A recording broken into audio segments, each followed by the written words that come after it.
Hi friends, कैसे हैं आप लोग। आज की इस वीडियो में हम लोग पढ़ेंगे चाकोलिथिक एज। हम लोग एंशियंट हिस्ट्री में चाकोलिथिक एज देखेंगे। इसी को कई जगह कापर स्टोन एज बोला जाता है। ऐसा क्यों बोला जाता है? जैसा कि आपको पता चलता है, कापर एक धातु है ना, मेटल है। इस समय कापर के साथ साथ क्या स्टोन का भी प्रयोग होता था, इसीलिए इस युग को नाम ही दे दिया गया क्या, कापर स्टोन एज। हिंदी में इसी को बोलते हैं ताम्र पाषाण। ताम्र पाषाण, ताम्र का मतलब तांबा होता है और पाषाण का मतलब पत्थर होता है। तो जो लोग प्रीवियस वीडियो नहीं देखे पहले उसको वॉच करें, फिर उसके बाद उनका कॉन्सेप्ट क्लियर होगा। तो आइए हम लोग देखते हैं कि कॉपर स्टोन एज का टाइम क्या है। ये 3000 से 500 BC ऐसा अप्रॉक्सीमेट टाइम है। तो चलिए ये स्टार्ट करते हैं। तो देखिए क्या लिखा गया, chalcolithic age marked the emergence of use of metal. इसमें क्या, मेटल के साथ साथ स्टोन के भी टूल्स यूज किए जा रहे थे, इसीलिए इसको नाम दे दिया गया क्या, चाकोलिथिक एज, यानी ताम्रपाषाण युग। ठीक है, तो आई होप आप समझ गए। यही लिखा गया, chalcolithic age marked the emergence of the use of metal along with stone tool.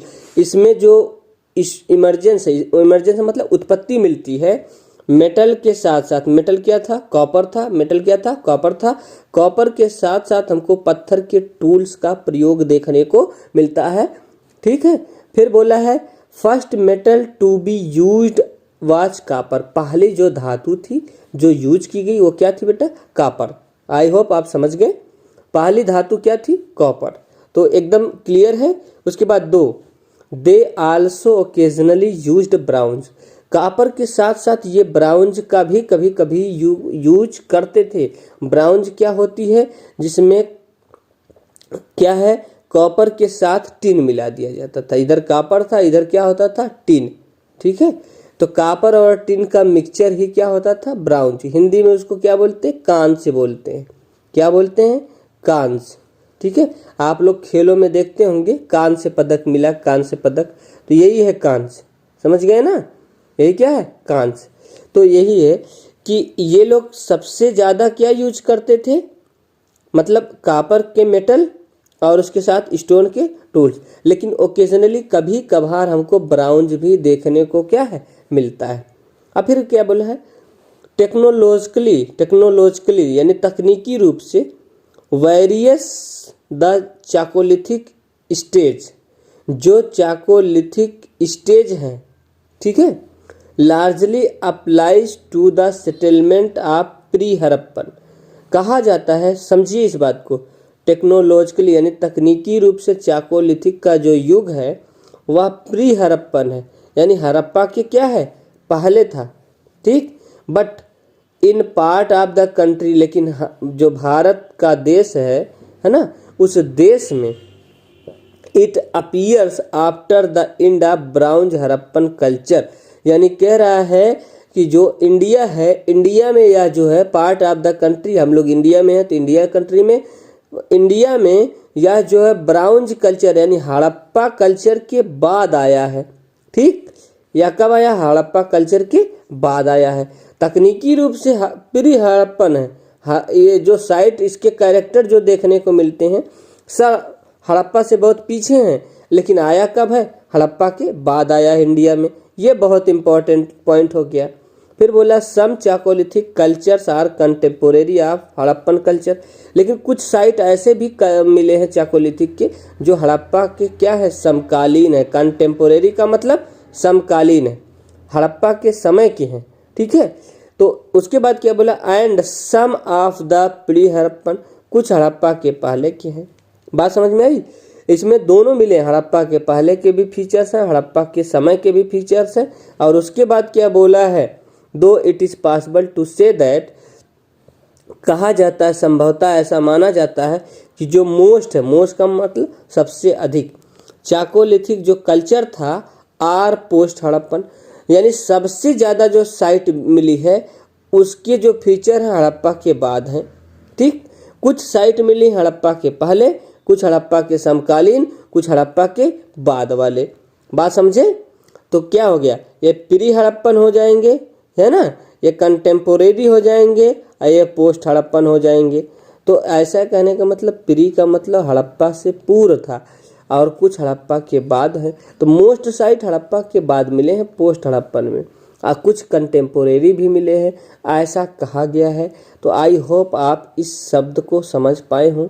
ठीक है, फिर आगे देखते हैं क्या लिखा है।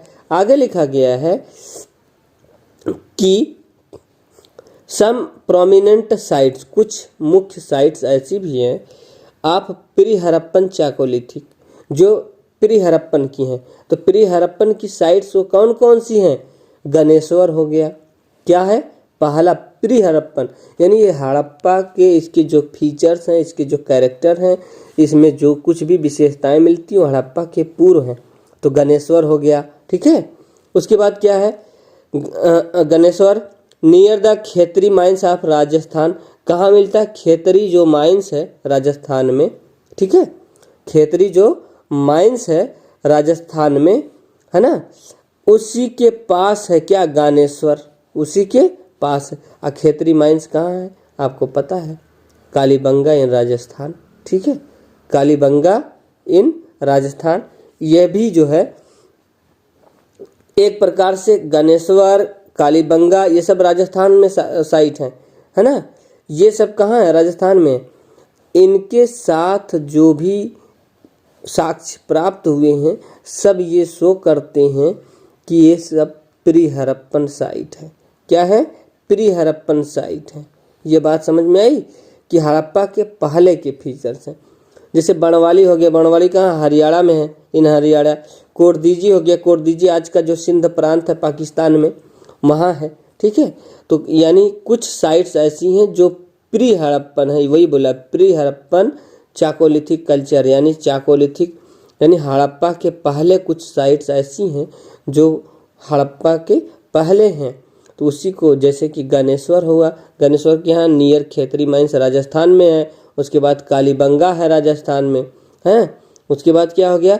बनवाली हरियाणा में है। ठीक है, उसके बाद कोटदीजी सिंध में है। सब के सब प्री हड़प्पन साइट्स हैं। आपको ये बात कंफर्म होनी चाहिए। आगे देखिए क्या बोला है। चाकोलिथिक पीपुल डोमेस्टिकेटेड, ये जानवर को पालते थे। हाँ जी, पालते थे। कौन कौन से जानवर? काऊ हो गया, शिप्स हो गया, गोट्स हो गया, पिग्स भी पालते थे, बफेलोज भी पालते थे, हंटेड डियर और हिरन का शिकार भी करते थे। ये सब फीचर्स हैं। लेकिन एक बहुत इम्पॉर्टेंट फीचर है कि ये गाय का मांस खाते थे। ईट बीफ, गाय का मांस खाते थे। और डिड नॉट लाइक पोर्क, लेकिन सुअर का मांस नहीं पसंद करते थे। समझे ना, ये गाय तो खाते थे लेकिन सुअर नहीं खाते थे। एक बात समझ में आई। फिर उसके बाद बोला है वर नॉट एक्वेंटेड, मतलब परिचित नहीं थे किससे? घोड़े की इनको जानकारी नहीं थी। ठीक है, ये फीचर्स हैं कि मतलब यानी गाय पालन होता था और गाय का मांस भी खाते थे। सुअर को पालते थे लेकिन सुअर का मांस नहीं खाते थे। बात समझ में आई। उसके बाद क्या है? नॉट एक्वेंटेड विथ हॉर्स, है ना। नॉट एक्वेंटेड विथ हॉर्स मतलब कि घोड़े से परिचित नहीं थे। और फिर बोला है कि ये जो इंटरेस्टिंग पॉइंट है कि नोट दैट डोमेस्टिकेटेड एनिमल, जितना भी जानवर ये पालते थे, वर स्लॉटर्ड फॉर फूड, वह भोजन के लिए क्या है? पालते थे। यानी स्लॉटरिंग यानी मांस खाने के लिए पालते थे। समझे ना। नॉट फॉर मिल्क, मिल्क के पर्पस से या दूध से उत्पादन प्रोडक्ट को खाने के लिए ये जानवर नहीं पालते थे। जैसे काऊ हो गया, शिप्स हो गया, गोट्स हो गया। जब इनका पालन करते थे तो मेनली किस पर्पस से करते थे? स्लॉटरिंग के पर्पस से। स्लॉटरिंग के पर्पस से इनको जो है बूचड़ खाने में काट दिया जाता था, मांस उत्पादन किया जाता था। लेकिन ये कभी भी दूध उत्पादन के लिए जानवर नहीं पालते थे। ये इसकी बहुत यूनिक फीचर्स है। फिर उसके बाद कि आज भी यह प्रैक्टिस, है ना, मौजूद है। किसमें? जो गोंड पुपिल है। गोंड एक प्रजाति है, कहाँ है? Bastar district of Chhattisgarh. तो बस्तर में जो भी गोंड प्रजाति है वह जानवर को पालती है है ना, इन सभी जानवर को पालती है, लेकिन उनको क्या है, दूध या डेयरी प्रोडक्ट के लिए नहीं पालती है, स्लॉटरिंग के पर्पज से पालती है, मीट के पर्पज से पालती है। बात समझे, यही फीचर था चाकोलिथिक के जनता में उस समय। आई होप आप समझ गए। फिर बोला the people of the chalcolithic phases produce wheat and rice. ये लोग गेहूं और चावल का भी उत्पादन करते थे, और गेहूं और चावल इनका मुख्य भोजन होता था, स्टेपल फूड। स्टेपल फूड का मतलब समझ रहे हैं ना, स्टेपल फूड यानी मुख्य भोजन होता था। उसके साथ साथ बाजरा भी बोते थे, कुछ अनेक प्रकार की दालें, पल्सेस मतलब दाल बोते थे, जैसे लेंटिल हो गया, लेंटिल का मतलब मसूर, है ना। अब ब्लैक ग्राम, ग्रीन ग्राम, ये चने की वैरायटी दो है, इनको भी क्या है, ये लोग क्या है, उपजाते थे। तो आई होप आप समझ गए। फिर आगे क्या लिखा है कि ग्रास पी मतलब कि मटर का भी थोड़ा बहुत प्रोडक्शन उस समय करते थे। While those living in eastern region, जो ईस्टर्न भाग में थे, ईस्टर्न क्षेत्र में, चाकोलिथिक समय के जो पूर्वी क्षेत्रों में थे, लिव्ड ऑन फिश, वह मछली के साथ साथ चावल का प्रयोग करते थे। बात समझ में आई, वह मछली और चावल का प्रयोग करते थे, कौन, जो पूर्वी क्षेत्रों में रहते थे। फिर आगे क्या बोला, दे प्रैक्टिस्ड मोर स्लैश बर्न और झूम कल्टीवेशन। वे स्लैश बर्न या झूम कल्टीवेशन इसी को बोलते हैं, इसका प्रयोग करते थे। झूम कल्टीवेशन क्या होता है, स्लैश बर्न कल्टीवेशन क्या होता है, जंगल का कुछ हिस्सा है ना, जंगल का एक कुछ हिस्सा है, तो इसमें इतना हिस्सा या इतना हिस्सा ये क्या है, बर्न कर देते थे, आग लगा देते थे, सब कुछ जल के क्या हो जाता था, खत्म हो जाता था। फिर यहाँ क्या करते थे, कुछ समय तक यहाँ इस हिस्से में जिसमें बर्न करते थे उसमें एग्रीकल्चर करते थे, खेती करते थे, उसके बाद छोड़ के चले जाते थे, फिर दूसरे हिस्से में वही काम करते थे। इस प्रकार की खेती को बोला जाता है स्लैश एंड बर्न, है ना, या झूम कल्टीवेशन। बात समझ में आई। हाउएवर नाइदर प्लो नार द होय हैज बीन फाउंड, लेकिन कहीं से भी ना तो हल और ना ही ये कुदाल और फावड़ा के साक्ष्य मिले हैं। खेती तो करते थे स्लैश बर्न के, लेकिन इन दोनों के साक्ष्य नहीं प्राप्त हुए हैं। एग्जाम में यही आपसे पूछा जाएगा, ठीक है, क्लियर है। फिर उसके बाद क्या है कि they use different types of pottery, अनेक प्रकार के बर्तन का यूज करते थे, डिफरेंट प्रकार के पोट्री, है ना। ये जो पॉटरी होती थी, पॉटरी का मतलब बर्तन, मिट्टी के बने बर्तन को पॉटरी बोलते, अनेक प्रकार के पॉटरी का यूज करते थे, जिसमें से एक यूनिक फीचर्स है कि black and red pottery, black and red pottery, है ना, ये सबसे ज़्यादा पॉपुलर था। क्या था, सबसे ज़्यादा पॉपुलर था। यानी ब्लैक क्या होता था, बर्तन होता था, उस पर रेड लाइन होती थी, या रेड बर्तन होता था, उस पर ब्लैक लाइन होती थी। यही आपको समझना है इसमें। तो क्या होता है, देखिए क्या लिखा है जो most popular, this was made using the potter's wheel. इस प्रकार की जो ब्लैक और रेड पॉटरी होती थी, इसको ये जो है किस पे बनाते थे, व्हील पे, यानी जो बर्तन बनाने का चक्का होता था, है ना, पहिया, उस पे क्या है, इस बर्तन को बनाया जाता था। अब painted with white line design, है ना, painted with white line design, है ना। इस पे क्या होता था कि वाइट लाइन की डिजाइन क्या की जाती थी, पेंट की जाती थी।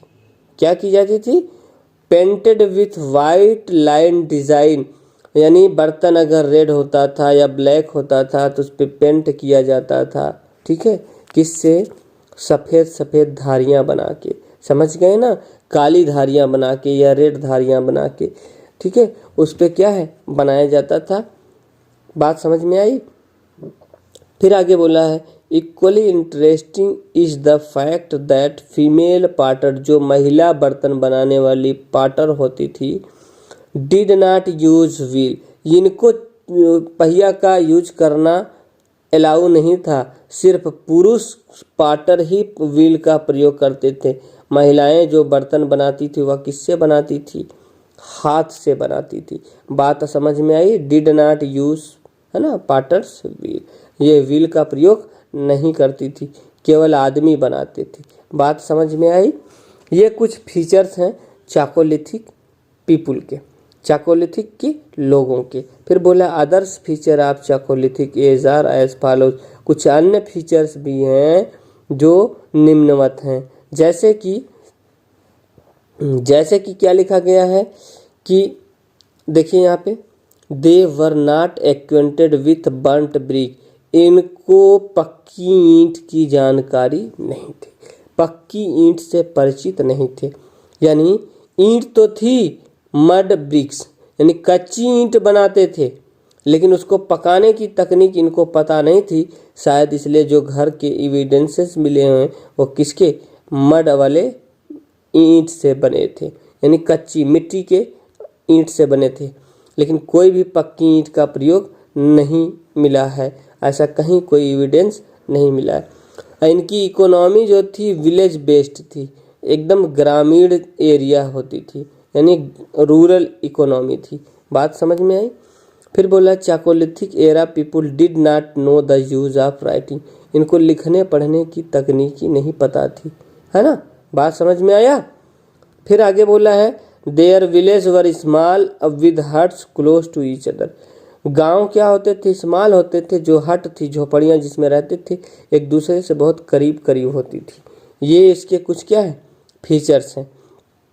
फिर आगे क्या बोला है, चाकोलिथिक एज पीपुल कुक्ड फूड, ये भोजन को पका के खाते थे। बात समझ में आई। फिर बोला है small clay image of earth goddess, है ना, धरती माता, अर्थ गॉडेस का मतलब धरती माता, मदर गॉडेस जिसको बोला जाता है, मदर गॉडेस की मिट्टी की एक मूर्ति मिली है, ठीक है, मदर गॉडेस की मिट्टी की एक मूर्ति मिली है। कहाँ से मिली है, चाकोलिथिक साइट से मिली है। कहाँ से मिली, चाकोलिथिक साइट से मिली है। फिर बोला है कि ये लोग जो थे आर्नामेंट भी पहनते थे, गहने, है ना, ornament of shell and bones, ठीक है। आर्नामेंट किसके होते थे, सेल के होते थे, या तो बोन्स मतलब हड्डियों के होते थे। सेल क्या होता है, वो जानवरों के ऊपर का जो हार्ड कवच होता है, उससे इनके आभूषण बने रहते थे। बात समझ में आई। महिलाएं जो बालों में कंघी भी करती थी, यानी उस समय कंघी का प्रयोग होता था, उस समय कंघी का प्रयोग होता था। ऐसे एविडेंस पाए गए हैं। फिर क्या बोला, bull was probably symbol of religious cult, सांड जो था वह धार्मिक चिन्ह था इनका, इनके धर्म का प्रतीक उस समय क्या था, सांड था। बात समझ में आई। Based on stylized bull terracottas of Malwa and Rajasthan, मिट्टी के कुछ सांड मिले हैं, सांड का इमेज मिला है ना, बुल का, जो मालवा और राजस्थान के एरिया से मिला है। इससे पता चलता है कि रिलीजियस कल्ट का सिंबल क्या होता था, बुल होता था। बात समझ में आई। फिर आगे देखते हैं कि अगला एविडेंस क्या क्या जो है चाकोलिथिक एज से मिला है। जैसे कि चाकोलिथिक एविडेंस से क्या मिला है, the chalcolithic people were expert copper smith, बढ़िया से कापर को पिघलाना जानते थे, यानी कापर स्मिथ का मतलब कापर से अनेक प्रकार की धातु बनाना जानते थे, कापर को पिघलाना भी जानते थे, उनसे जो है साथ में उसका स्टोन के टूल्स के साथ प्रयोग भी जाते थे। समझ में आया। फिर बोला they manufacture beads of semi precious stone, कुछ सेमी प्रीशियस स्टोन होते थे, यानी पत्थर के कुछ जेम्स होते थे, आभूषण होते थे, इससे भी ये क्या करते थे, कुछ धातुएं बनाते थे। जैसे कार्नेलियन का प्रयोग करते थे, एक प्रकार से पत्थर है, स्टेटाइट का प्रयोग करते थे, क्वार्ट्ज क्रिस्टल का प्रयोग करते थे। तो ये थी फीचर्स किसकी, ये जो चाकोलिथिक पीपुल थे उनकी फीचर्स की बात बता रहे हैं। फिर आगे की फिर क्या बोला है, they knew spinning and weaving, वे सूत कातना और कपड़ा बुनना भी जानते थे, स्पिन और वीविंग दोनों जानते थे। इसका मतलब कि कॉटन की खेती होती थी, लेकिन कॉटन के एविडेंस क्या पाए गए हैं, है ना, या नहीं पाए गए। अगर इस पाए गए हैं तभी तो हम जानते हैं कि स्पिनिंग और वीविंग जानते थे, तो एविडेंसेस क्या है, पाए गए। Chalcolithic settlements have been found in south eastern Rajasthan, जो चाकोलिथिक सेटलमेंट यानी जो साइट साउथ ईस्टर्न राजस्थान में मिली है और वेस्टर्न एमपी, वेस्टर्न महाराष्ट्र से मिली है ना, और as well as southern part and eastern India से मिली है। साउथ और ईस्टर्न इंडिया से मिली है। तो इनके जो मुख्य साइट्स कहाँ से मिली है? साउथ वेस्ट ईस्टर्न राजस्थान से मिली है, वेस्टर्न एमपी से, पश्चिमी मध्य प्रदेश से मिली है, पश्चिमी महाराष्ट्र से मिली है। तो ये जो इंडिया का मैप है ना, यहाँ महाराष्ट्र की इस वाले क्षेत्र में ज़्यादा पाया गया है। बात समझ में आई? और सदर्न और ईस्टर्न इंडिया में भी कुछ साइट्स मिलते हैं कि जैसा कि आगे बोला गया है कि there are definite regional differences in the term of cereals produced and consumed. जो भी अनाज उत्पादन किया जाता था उसमें बड़े अंतर पाए जाते थे, ठीक है, रीजनल बेस पे, है ना। आज जो भी ये कंज्यूम करते थे, खाते पीते थे, रीजनल डिफरेंशिएशन था, है ना। क्षेत्रीय लेवल पे विभिन्नता पाई जाती थी, जैसे एक बर्तन बनाने में भी पाई जाती थी और अन्य चीज़ों में भी पाई जाती थी। एग्जाम्पल के तौर पे जो ईस्टर्न इंडिया है, प्रोड्यूस्ड राइस, ईस्टर्न इंडिया में ज़्यादा चावल की खेती होती थी। बात समझ में आया? जबकि वेस्टर्न इंडिया जो था वहाँ पे गेहूँ और क्या बोया जाता था? जौ बोया जाता था। आज भी आप देखेंगे पंजाब और हरियाणा में, है ना, पंजाब की और हरियाणा का जो क्षेत्र है वहाँ पे गेहूं का प्रोडक्शन होता है। तो क्या है कि वेस्टर्न जो इंडिया है वहाँ पे बार्ले और वीट बोया जाता था, ईस्टर्न इंडिया में क्या? राइस बोया जाता था। आज भी ईस्टर्न इंडिया में राइस ज़्यादा होता है, ठीक है। आपको बात समझ में आई? वेस्टर्न इंडिया में क्या होता है? गेहूँ और ये जौ ज़्यादा होते हैं आज भी, ठीक है। इन महाराष्ट्र में कि dead were buried in the north west direction. Maharashtra से कुछ ऐसे साक्ष्य मिले हैं जहाँ पे मृतकों को यानी शवों को नॉर्थ और साउथ के डायरेक्शन में क्या है? दफनाया जाता था। जबकि सदर्न इंडिया में ऐसे साक्ष्य मिले हैं कि जहाँ पे मुर्दा को ईस्ट वेस्ट डायरेक्शन में दफनाया जाता था। आज भी हम देखते हैं नॉर्थ इंडिया में जितनी भी मौतें होती हैं तो डेड बॉडी को नॉर्थ और साउथ डायरेक्शन में, यानी सिर कहाँ रहेगा? नॉर्थ की तरफ, पैर कहाँ रहेगा? साउथ की तरफ। ये डायरेक्शन में क्या है? रखा जाता है और दफनाया भी इसी डायरेक्शन में जाता है। लेकिन बोला है कि जो सदर्न इंडिया था, सदर्न इंडिया, वहाँ पे मुर्दों को ईस्ट और वेस्ट डायरेक्शन में दफनाया जाता था। सिर कहाँ किया जाता था? ईस्ट में, और पैर किस में होता था? वेस्ट में होता था। जबकि ईस्टर्न इंडिया में फ्रैक्शनल बरियल सिस्टम भी मिला है। कुछ पूर्वी इंडिया में हम देखते हैं कि शवों को पार्शियली दफनाया जाता था। पार्शियली का मतलब आधा जला दिया जाता था, आधा दफना दिया जाता था, ऐसा भी सिस्टम मिला है, ठीक है। आई होप आप समझ रहे होंगे। फिर आगे क्या बोला है चाकोलिथिक के बारे में कि infant mortality rate was very high. शिशु मृत्यु दर उस समय बहुत ज़्यादा होता था। कैसे पता चला है? क्योंकि बहुत ज़्यादा बरियल मिला है, मतलब दफनाने का साक्ष्य मिला जिसमें बच्चों की संख्या ज़्यादा है। इससे ये पता चलता है कि शिशु मृत्यु दर ज़्यादा थी। साक्ष्य कहाँ से मिला? वेस्टर्न महाराष्ट्र से।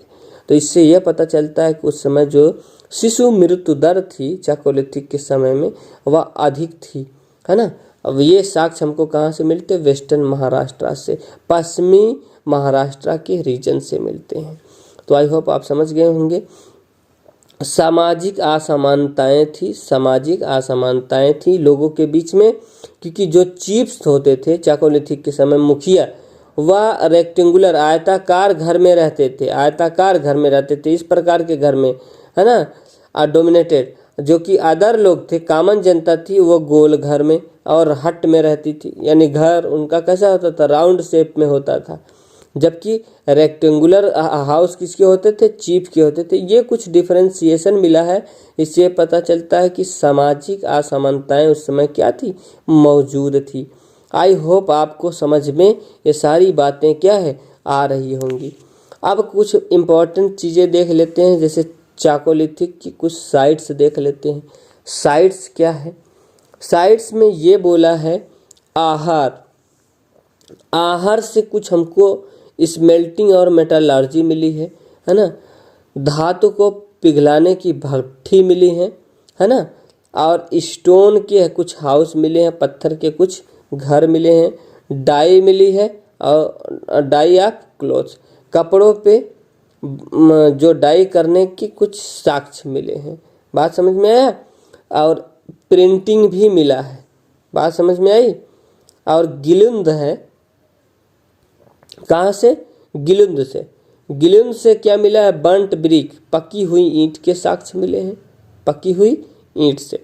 ये सब कहाँ पड़ते हैं? बनास रिवर वैली राजस्थान में पड़ते हैं। चाहे गिलुंद हो चाहे आहर हो, बनास रिवर वैली राजस्थान में आप देखिएगा, इस रीजन में क्या है आपको मिलेंगे। जब आप राजस्थान का मैप देखेंगे, इधर वाला हिस्सा, तो इसी हिस्से में है, इसी हिस्से में बनास रिवर वैली आपको देखने को मिलेगा। समझ गए? फिर उसके बाद नेवासा है। नेवासा से क्या मिला? काटन और जूट मिला है। क्या मिला है? काटन और जूट, है ना। कपास और जूट मिला है। बात समझे? तो आई होप आप समझ गए। फिर जोरवे है। जोरवे से भी ऐसा खुदाई करने के बाद कुछ नन हड़प्पन कल्चर मिले, जो हड़प्पा से नहीं मिलते जुलते कुछ साक्ष्य मिले हैं। इसी तरह है नवदा टोली है। नवदा टोली से हमको क्या मिला है? Cultivated among all food grains, हर प्रकार के लगभग जो है फूड ग्रेन्स अनाज का उत्पादन के साक्ष्य मिलते हैं। बात समझ में आई? दैमाबाद है। दैमाबाद क्या है? ये बोला है लार्जेस्ट जोरवे कल्चर था। लार्जेस्ट जोरवे कल्चर साइट है गोदावरी रिवर पे। ठीक है, कहाँ है? गोदावरी रिवर पे। यहाँ से रिकवरी हुई है ब्राउन्ज गुड्स के, मतलब कांस के कुछ सामान मिले हैं, वस्तुएं मिले हैं। इससे ये पता चलता है कांस का प्रयोग भी इस समय क्या है होता था। इन्हीं जो है आधार पे हम बोलते हैं कि यहाँ के लोग ये चीज़ें क्या है जानते थे। उसके बाद क्या मिला है? सोन गांव हो गया, इनाम गांव हो गया, ये महाराष्ट्र में है। यहाँ से क्या क्या एविडेंस मिला है कि यहाँ से हाउस मिला है, घर ओवन शेप में है ना। सर्कुलर पिट मिला है, मतलब अंडाकार और सर्कुलर गोलाकार ऐसे भी मतलब घर मिले हैं मिट्टी के, ऐसा एविडेंस मिला है। ठीक है, नासिक से भी मिला है। ठीक है, फिर महाराष्ट्र में ये सब पढ़ते हैं। फिर इसी तरह बिहार में है, चिराद है, सेनौर है, सोनपुर है बिहार में, यहाँ से भी चाकोलिथिक एविडेंस प्राप्त हुए हैं। ठीक है, महिषदल है वेस्ट बंगाल में, यहाँ से भी चाकोलिथिक एविडेंस मिले हैं, यानी ताम्र पाषाण काल के जो है साक्ष्य पाए गए हैं। तो आई होप बंधुओं आपको अच्छे से बात क्या है समझ में आ गई। फिर आइए आप देखते हैं क्या लिखा है। कायथा, क्या लिखा है? कायथा। कायथा ओल्डेस्ट एक्सकवावेटेड साइट है, सबसे प्राचीन खुदाई की गई प्राप्त क्या है साइट है, जहाँ से मिट्टी से घर की क्या हुई, घर के फर्श की लिपाई करने के यानी प्लास्टर करने के साक्ष्य प्राप्त हुए हैं।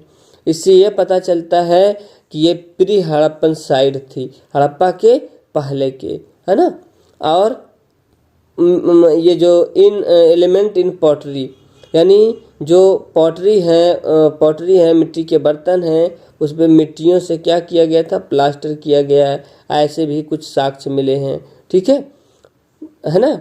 बात समझ में आया कि घर के जो फर्श थे उस पर भी, और जो बर्तन थे उस पर भी, बर्तन तो मिट्टी के बनते ही थे, उस पर भी लेप लगाया गया था। ठीक, मालवा है। मालवा से क्या मिला? रिचेस्ट चाकोलिथिक सेरामिक्स, ज़्यादातर चीनी मिट्टी के जो चाकोलिथिक ताम्रपाषाण कालीन बर्तन मिले हैं, है ना। स्पिंडल होर्ल मिला है, और उसके बाद जो है नन हड़प्पन कल्चर की कुछ पहचान मिले हैं। एमपी से भी नन हड़प्पन कल्चर, यानी ऐसी चीज़ें जो हड़प्पा से नहीं मिलती हैं, इसीलिए हम इसको बोलते थे प्री हड़प्पन साइट्स हैं। तो आई होप आप समझ गए होंगे ये सब बातें। फिर लिखा है चाकोलिथिक और हड़प्पन कल्चर में क्या अंतर है। तो पहले चाकोलिथिक और हड़प्पन कल्चर में अंतर देख लेते हैं कि चाकोलिथिक और हड़प्पन कल्चर में क्या अंतर है। तो चाकोलिथिक लिखा है ना, हड़प्पा तो हमने आपको पढ़ाया नहीं, हम डायरेक्ट आपको चाकोलिथिक पढ़ा रहे हैं। ठीक है, चाकोलिथिक में क्या क्या है? प्राइमरली रूरल, ग्रामीण क्षेत्र था। कैसा क्षेत्र था? ग्रामीण था।